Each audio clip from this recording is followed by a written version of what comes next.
दोस्तों, हुस्न ये लफ्ज़ सुनते ही जहन में कितनी ही तस्वीरें उभर आती हैं।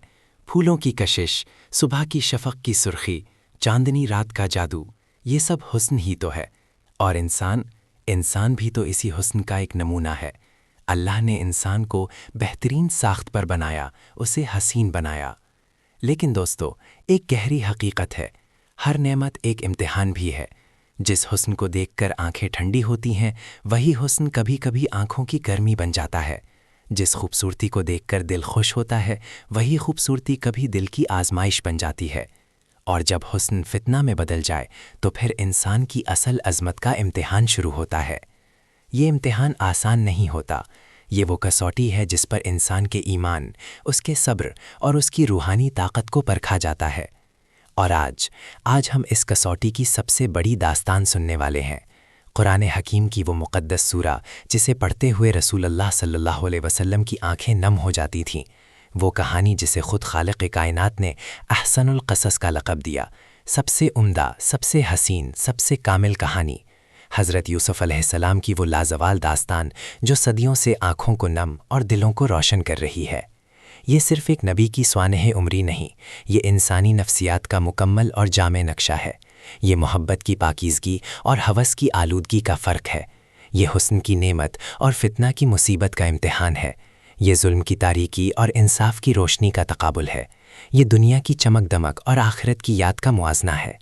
लेकिन सबसे बढ़कर ये सब्र की इंतहाओं का सफ़र है, हया की बुलंदियों का निशान है और ईमान की मजबूती का ज़िंदा सबूत है। तो आइए सफ़र करते हैं इस मुक़द्दस दास्तान के रास्ते पर। दिल खोल कर सुनिए, रूह समोकर महसूस कीजिए।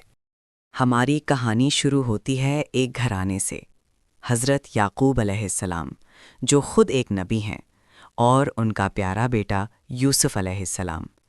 यूसुफ़ अलैहिस्सलाम बचपन से ही निराले थे। उनके चेहरे पर एक नूर था, एक कशिश थी जो आम बच्चों में नहीं होती। और फिर एक रात यूसुफ़ अलैहिस्सलाम ने एक अजीब ख्वाब देखा। उन्होंने अपने वालिद से कहा, अब्बा जान, मैंने ख्वाब में देखा है कि 11 सितारे हैं और सूरज है और चांद है। मैंने देखा कि वो सब मेरे सामने सजदा में हैं।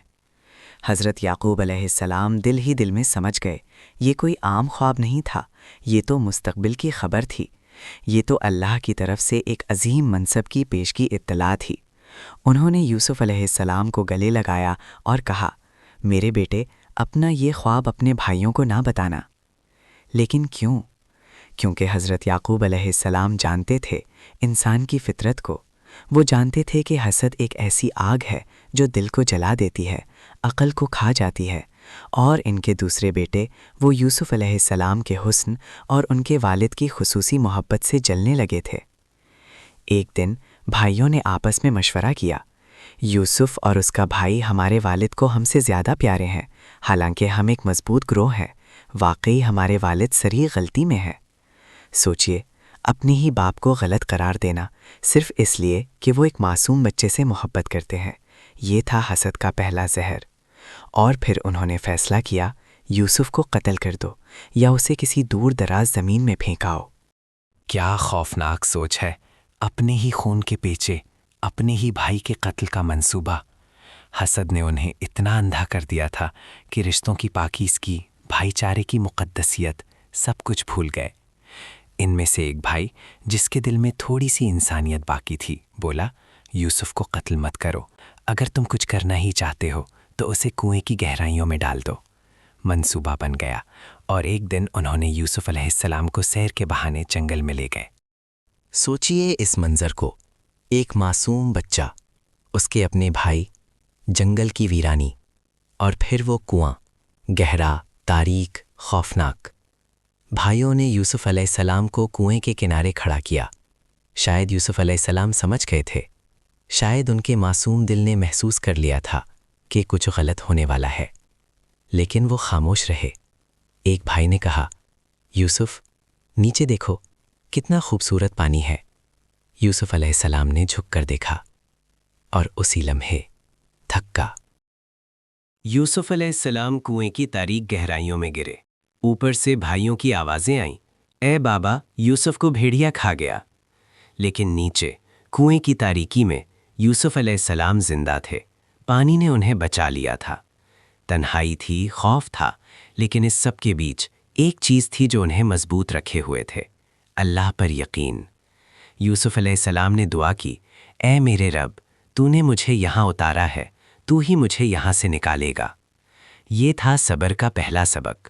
مصیبت میں گھبرانا نہیں، اللہ کو پکارنا ہے، یقین رکھنا ہے کہ جو مصیبت بھیجی ہے وہی نجات بھی دے گا۔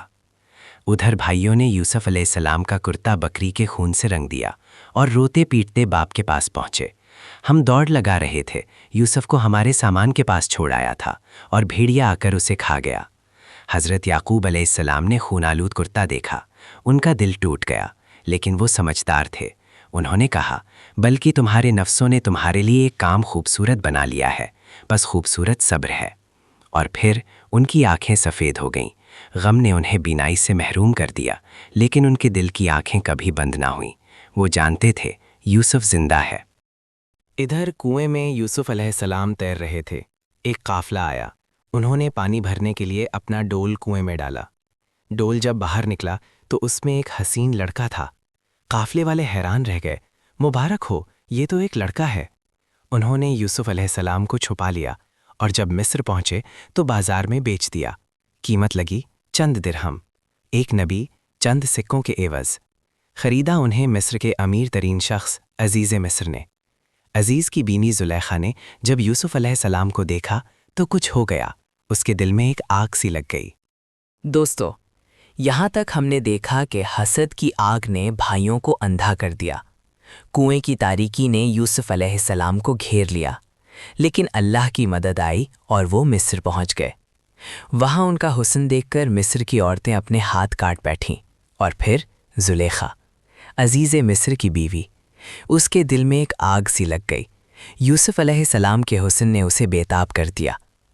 آج کی کہانی کا یہی وہ نازک موڑ تھا جب حسن فتنہ بن گیا، جب ایک پاک نفس کو سب سے بڑے امتحان کا سامنا کرنا پڑا۔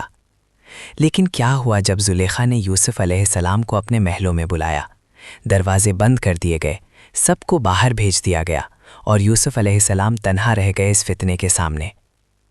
زلیخا نے کہا، آؤ میرے پاس، اور یوسف علیہ السلام نے کہا، معاذ اللہ۔ لیکن کیا ہوا اس کے بعد؟ کیسے ثابت ہوئی یوسف علیہ السلام کی بے گناہی؟ کیوں انہیں قید خانے بھیج کیا گیا؟ اور قید کی تاریک کوٹھڑیوں میں انہوں نے کس طرح صبر کیا؟ یہ سب جاننے کے لیے ہمارے ساتھ رہیے اگلے حصے میں، جہاں ہم دیکھیں گے صبر کی انتہا، خوابوں کی تعبیر اور اللہ کی طرف سے انعام کا دلچسپ سفر۔ تو دوستو، اگلا حصہ دیکھنا مت بھولیے گا، ہمارے ساتھ جڑے رہیے، سبسکرائب کرنا مت بھولیے گا اور بیل آئیکن دبائیے تاکہ اگلا حصہ فوری